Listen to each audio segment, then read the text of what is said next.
How's everybody doing? My name is Anthony Brian Logan, and today we got to talk about Baltimore's mayor who is currently on leave to quote unquote recover from pneumonia. Now, I'm not talking about Sheila Dixon, the person who got caught up in the whole embezzlement thing, who got this cushy plea bargain deal, community service, and paying back money, kind of like Jussie Smollett. I'm not talking about her. I'm not talking about Stephanie Rawlings Blake, the infamous "we gave them space to destroy, we gave them room to destroy" mayor who was there when the whole Freddie Gray riots were happening.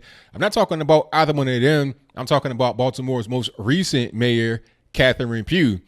This lady is under investigation, under a big time microscope and scrutiny because of her improper dealings as it relates to her Healthy Holly book. This is a 20-page children's book that's to promote healthy and proper lifestyles in children. Now, this book, which goes for $5 has somehow been able to attract all type of buyers that are spending $100,000 on it at once, $200,000 on it at once, etc. Now, this wouldn't really be a big story if she was just somehow successful because the book was so fantastic. I mean, it was a brilliant book. Everybody wants it. This wouldn't be a story if that were the case, but that is obviously not the case. She has been getting money from boards which she is a member of. Let's talk about the first one first, which is the University of Maryland Medical System. She was on the board for quite a long time, I think from like 2011 to 2018. During the time she was on the board, she was getting payments of $100,000 for, like I say, about 5 years for her book. So you're talking about $500,000 total she's got from being on the board and them buying her book. Now, the publisher of the book said they only printed like 60,000 copies of the book total. But let's do a little bit of math. I mean, I'm not Albert Einstein. I'm not a mathematician, but let's just do a little bit of math. Okay, $5 a book times 60,000. That's about what, 300,000? You're about 40,000 books short. So where are the other books at? Are you just getting the money in checks from the UMMS and not actually getting any books printed? Maybe that was the whole point, to pay her off. Now, I'm not really sure why you need to get paid this way from the board. Maybe it's so it's like kind of under the table. Maybe it's for tax purposes. I'm not really sure, but it definitely looks fishy, especially since you didn't put down in your ethics forms and you've not really been able to deliver all the books.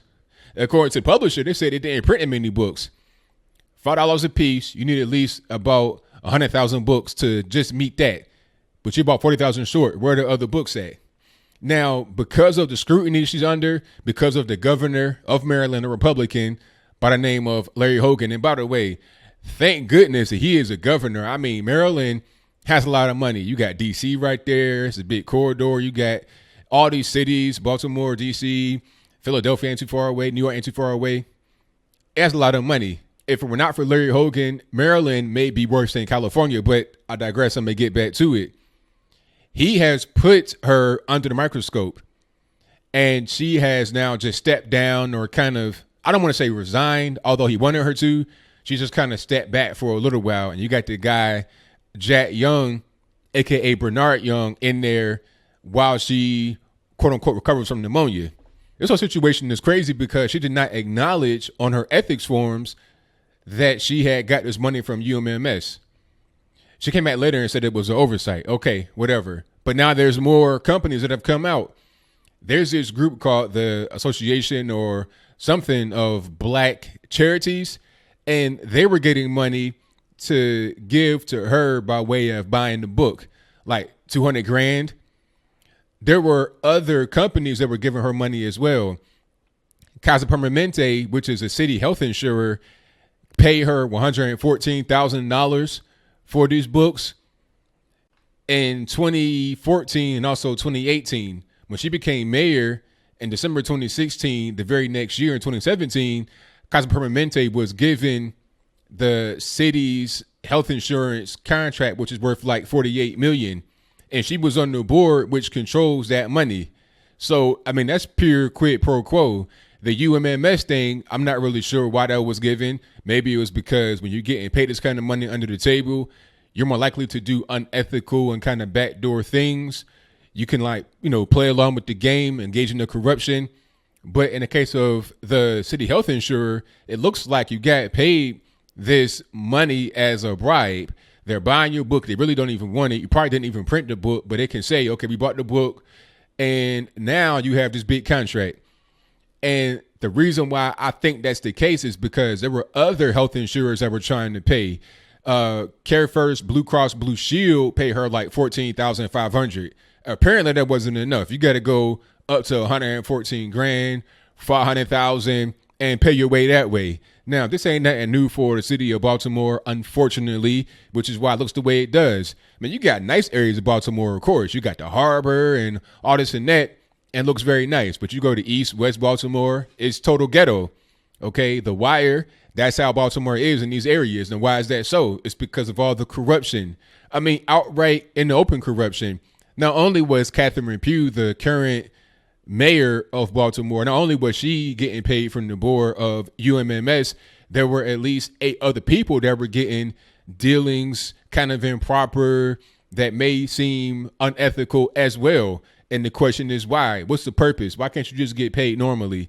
And the thing about it is she has a salary from being mayor that's pretty decent, $108,000 a year. And since she has not resigned from the mayorship, she's only on leave, she's still getting paid that money. All right. She's still getting her checks. She's still being able to eat. Now, I think she should resign, of course. This is pretty clear. But my question to Baltimore is, when are you going to get a real mayor? Ever since Sheila Dixon, Stephanie Rawlings Blake, and now Catherine Pugh, maybe even before that, you've not been doing very well. This is the Democrats. This is how they operate. I'm not really surprised at all. It doesn't really matter where you go. Go to Chicago with Rod Blagojevich. He got locked up. Kwame Kilpatrick, he got locked up. There are so many people that are getting locked up that are being scrutinized for unethical things, obviously unethical. Go to California. It's bad over there as well. In any of these, liberal places, it's terrible. I don't even want to go down the whole road to Virginia, my home state. I mean, also they got going on. I think Catherine Pugh, to touch on Virginia right quick, is taking this so-called leave of absence because of pneumonia to let the whole thing blow over. Because right now it'd be hot in the media. Everybody's talking about it. But in a couple of weeks, maybe in a month or two, it'll pretty much die down. Maybe if the governor does not press to get an investigation into her whole situation. Maybe. Because the problem here, she might not be able to let it blow over like the governor of Virginia, Ralph Northam, did, you see? Because, I mean, he's still the governor. He didn't step down, and nobody's really talking about it because there was no impropriety as it relates to money or anything legal. It was just a matter of, okay, I'm offended at this post. I'm offended at this yearbook. He should resign because I'm offended. This is deeper than that. You're talking about quid pro quo, pay for play, unethical stuff, things that could be illegal, maybe even some kind of fraud going on. That's much different than just being offended. So the whole waited out thing may not work for her, but she may be able to rely on this whole race thing because she's a black woman. She says, well, look, the white guy over here had on this Klan outfit in the yearbook. He didn't get fired. He wasn't forced to resign, but the white Republican governor wants me to resign. She may try to play that role, although those of us that think with her brain are going to know that's not really a real thing to be trying to hinge your argument on. She may try to use it. At the end of the day, as I close, I don't want to wish her any kind of harm. If she has pneumonia and needs to recover, then go for it, get well. But I think you're just trying to wait it out.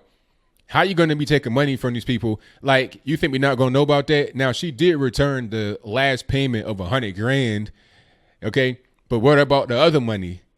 You didn't even produce the books. You could have at least got the books produced to cover your back. You just took the money and put it into your pocket. You're getting paid $108,000 a year. Why do you need so much more money? What are you thinking about? Where's money even going at? I just don't get it. I want to see all the people that were on the board of UMMS how they got the money, what was it paid for, how did they, I want to see the whole arrangement. And then I want to see if there was any kind of fraud, any kind of tax evasion or weird stuff like that going on. And I want to compare the improprieties happening on the left to the right. I think you're going to find much more things like this over on the left than you would see on the right. So that is pretty much all I got to say. What say you? Are you surprised at this? I mean, Maryland politicians in Baltimore being corrupt. Is it a new thing? Is it a brand new phenomenon? Or am I kind of late to the party? Is this pretty much how it goes in Maryland and Baltimore specifically?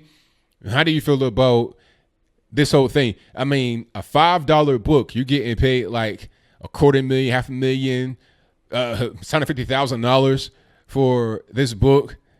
I mean, it's really silly. This is how these corrupt politicians are. They get on these boards and they do a lot of pay for play. They try to hide it through charities and through complicated tax things. It's really weird, but whatever your comments are, please let me know in the comments below. And that's all I got to say for this video. If you like what you heard, please comment, rate, share, and subscribe. Peace.